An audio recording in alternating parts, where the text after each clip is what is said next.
I think the tempting analogy for the boom bust that we just went through with the internet is a gold rush. You know, it's easy to think of this analogy very different from some of the other things you might pick. For one thing, both were very real. They took, in 1849, in that gold rush, they took over $700 million worth of gold out of California. It was very real. The internet was also very real. This is a real way for humans to communicate with each other. It's a big deal. Huge boom, huge boom. Huge bust, huge bust.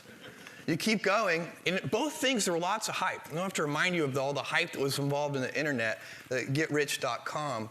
But you had the same thing with the gold rush. Gold, gold, gold. 68 rich men on the steamer Portland. Stacks of yellow metal.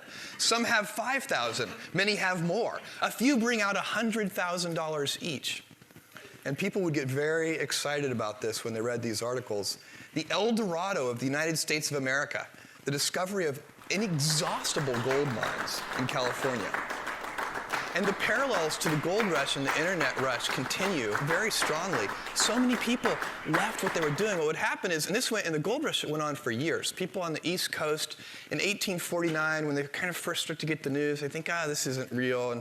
But they keep hearing about people getting rich. And then in 1850, they still hear that, and they think it's not real. By about 1852, they're thinking, am I the stupidest person on Earth by not rushing to California?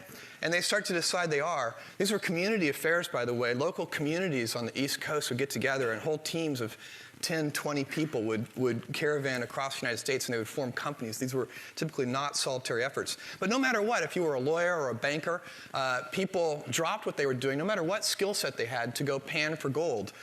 This guy on the left, Dr. Richard Beverly Cole, he lived in Philadelphia, and he took the Panama route. They would take a ship down to Panama, cross the isthmus, and then take another ship north. This guy, Dr. Toland, went by covered wagon to California.